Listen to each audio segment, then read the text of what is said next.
Damn it. ఏంటిటా కుండబద్దలు కొడతా అట్ట. నమస్కారం, కుండబద్దల్ 2.0కి స్వాగతం. నేను గౌతమ్ కాటా. జగన్మోహన్ రెడ్డి వాళ్ళు నా మీద పడి ఏడుస్తున్నారు, వీళ్ళు నా మీద పడి ఏడుస్తున్నారని ఈరోజు ఒక పెద్ద ఏడుపు గొట్టి థియరీ ప్రవేశపెట్టాడు. ఉత్తరాంధ్రలో పలాసలో కిడ్నీ రీసెర్చ్ సెంటర్ ఓపెనింగ్కి వెళ్ళి ఆయన వాళ్ళు ఏడుస్తున్నారు, వీళ్ళు ఏడుస్తున్నారు, ఇదంతా ఉత్తరాంధ్ర నేను అభివృద్ధి చేస్తుంటే వీళ్ళందరూ కలిసి నా మీద పడి ఏడుస్తూ ఉన్నారు. ఎవరెవరు ఏడుస్తున్నారయ్యా? చంద్రబాబు నాయుడు, పవన్ కళ్యాణ్, ఏబిఎన్ రాధాకృష్ణ, ఈనాడు రామోజీరావు, టీవీ5 బిఆర్ నాయుడు, వీళ్ళందరూ ఉత్తరాంధ్రాని జగన్మోహన్ రెడ్డి అభివృద్ధి చేస్తుంటే వాళ్ళ మీద పడి ఏడుస్తూ ఉన్నారు. ఉత్తరాంధ్రకి ఎయిర్పోర్ట్లు వస్తున్నాయని ఏడుస్తూ ఉన్నారు, ఉత్తరాంధ్రకి రాజధాని వస్తుందని ఏడుస్తూ ఉన్నారు. ఉత్తరాంధ్రకి రాజధాని ఎలా వచ్చింది? అసలు మీరు తేగలిగారా? 3 రాజధానులు బిల్లు మీరు ఉంచారా? దాన్ని ఉపసంహరించుకున్నారా? లేదు, అసలు విశాఖపట్నాన్ని రాజధాని చేస్తున్నారని మీరు బిల్లు పెట్టారా? మీరు ఒకసారి ఆలోచించుకోండి. ఏ బిల్లు లేకుండా, ఏమీ లేకుండా విశాఖపట్నాన్ని రాజధాని ఎలా చేశారు మీరు? ఈ రోజుకి రాజధాని అమరావతి, ఈ రోజుకి అదే ఉంది. మీరు పెట్టిన 3 రాజధానుల బిల్లు ఏదైతే ఉందో దాన్ని మీరు సక్సెస్ఫుల్గా కోర్టులకు భయపడి దాన్ని విత్డ్రా చేసుకున్నారు. కర్నూలుకి కానీ విశాఖపట్నానికి కానీ రాజధాని చేస్తాను అన్న బిల్లు లేదక్కడ. సిఆర్డిఏ రద్దు బిల్లుని, 3 రాజధానుల బిల్లుని మీరు ఉపసంహరించుకున్నారు. ఆ విషయమే మర్చిపోయి విశాఖపట్నానికి నేను రాజధాని తీసుకొస్తానంటే వాళ్ళు పడి ఏడుస్తూ ఉన్నారు. అంటే విశాఖపట్నానికి మీరు వెళ్తే రాజధాని వస్తుందా అనేది ఇప్పుడు ఇక్కడ ఉన్న క్వశ్చన్. అసలు కిడ్నీ రీసెర్చ్ సెంటర్ని ఓపెన్ చేయడానికి వెళ్ళినప్పుడు వాళ్ళు పడి ఏడుస్తున్నారు, వీళ్ళు పడి ఏడుస్తున్నారని మీరు చెప్పారు. దాంతోపాటుగా నేను ఇంత మొత్తంలో, పెద్ద మొత్తంలో మీ అందరికీ మేలు చేస్తూ ఉంటే చంద్రబాబు నాయుడు చేసిన ఒక్క మేలు మీరు చూపించగలరా అంటున్నారు. ఆ ఒక్క మేలు నేను చూపిస్తాను, మీకు నిజంగానే చూపిస్తాను.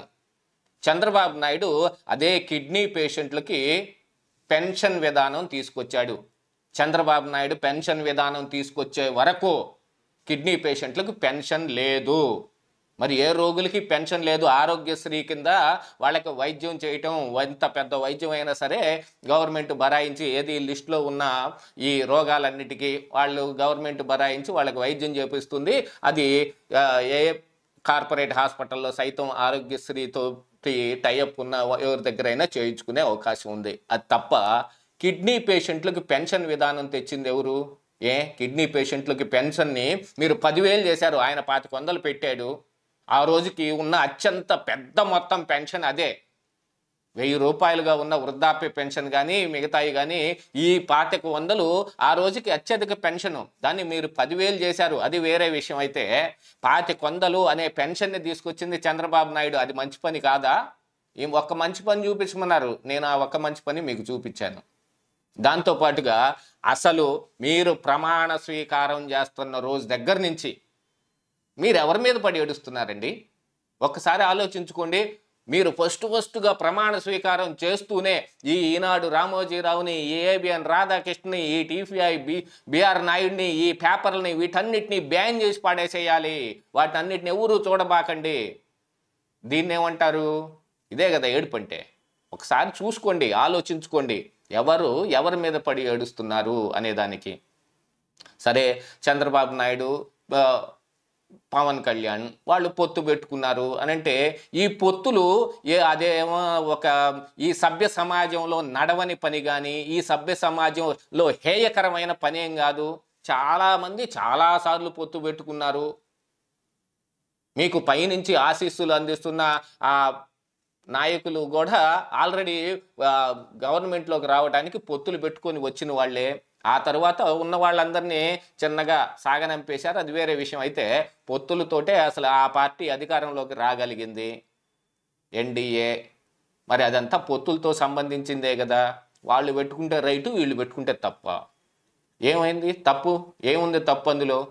మీ మీద పడి ఏడుస్తున్నారు అంటే మీరు చేస్తున్న విధానాలని విమర్శించటమే వాళ్ళ పని. మరి వాళ్ళు తిరిగి అధికారంలోకి రావాలంటే మీరు చేసే తప్పులన్నింటినీ ఎత్తి చూపించాల్సిన అవసరం ఉంది. మిమ్మల్ని ఎవరు తప్పు చేయమన్నారు? కరోనా వచ్చింది, ఎన్నికలని వాయిదా వేద్దాము అని అన్నందుకు ఆయనకి కులాన్ని అంటగట్టి ఆ కులంలో చంద్రబాబు నాయుడు ఆ కులానికి సంబంధించిన వాడే అని చెప్పి ఆ కులం మొత్తాన్ని దూషించటం మొదలుపెట్టారు. మీరు ఆ కులం మీద పడి ఏడ్చినట్టు కాదా? ఆ కులం వాళ్ళందరూ ఏం చేశారు? నిమ్మగడ్డ రమేష్ గారు చంద్రబాబు నాయుడికి ఆ కులం ఉంటే మిగతా ఆ కులంలో ఉన్న మిగతా అందరూ ఏం చేశారు? వాళ్ళ మీద పడి ఎందుకు ఏడ్చారు? దాన్ని అసలు కరోనాని కమ్మరోనా చేసి పడేశారు కదండి మీరు. ఎవరు ఏడుస్తూ ఉన్నారు? ఈరోజు కూడా మన ఇనాగరేషన్ ఫంక్షన్కి వెళ్ళామా, అక్కడ మనము మంచి పని చేయడానికి వెళ్ళాము, దాని గురించి 4 మంచి మాటలు చెబుదాము అనకుండా వీళ్ళందరూ నా మీద పడి ఏడుస్తున్నారని తిరిగి మీరు వాళ్ళ మీద పడి ఏడ్చారు. ఒక పెద్ద ఏడుపు గొట్టి తీరి ఒకటి తయారు చేసి పెట్టి ఈ వాళ్ళు నా మీద ఏడుస్తున్నారు, వీళ్ళు నా మీద ఏడుస్తున్నారంటే ఏడవకి ఏం చేస్తారు? మీ మీద పడి మీరు చేసిన వాళ్ళ పనులు అలా ఉన్నాయి. ఆ ప్రతిపక్ష నాయకుల్ని ఇళ్లలోంచి బయటకు రానియకుండా కేసుల మీద కేసులు పెట్టి సిఐడిని ఒకదాన్ని ఉపయోగించి అర్ధరాత్రి తలుపులు బద్దలు కొట్టి వాళ్ళని అరెస్ట్ చేసి లోపల పెడుతుంటే మీ మీద పడిగాక ఎవరి మీద పడి ఏడుస్తారు? స్కిల్ కేసులో ఎన్ని ఆధారాలు ఉన్నాయో కూడా చూసుకోకుండా ఆయన తీసుకెళ్లి జైల్లో పెడితే ఆధారాలు లేని కారణానికి ఆయనకు బెయిల్ ఇస్తే ఆ బెయిల్ ఇవ్వటం తప్పు అని మీరు మళ్ళీ దాని మీద పడి ఏడ్చినలా మీ లాయర్లందరూ. ఇలాంటి వాటన్నిటితోటి ఒక పెద్ద థియరీ తయారు చేసి వాళ్ళు ఏడుస్తున్నారు వీళ్ళు ఏడుస్తున్నారని మీరు ఏడవటమే తప్ప మిగతాదైతే ఈ ప్రజలకు పనికొచ్చేది మీరు ఎంత ఏడిస్తే మీరు రాల్చిన ప్రతి కన్నీటి బొట్టుకి ఈ ప్రజలకి ఏదో లాభం చేకూరుతుంది అని అంటే మీరు ఎంత ఏడ్చినా మీతో పాటు మేము ఏడుస్తాం. కానీ ఏం ఉపయోగం? మీ కడుపు మంట వాళ్ళ మీద, వాళ్ళ కడుపు మంట మీ మీద తప్ప ఇందులో ఉపయోగం ఏం లేదు. ఏదో ఒకటి ప్రజలకు ఉపయోగపడే పని చేద్దాం. ఆ పనికి ఏది దోహదపడుతుందో అది చేద్దాం. ఇదే ఈరోజు కుండబద్దలు.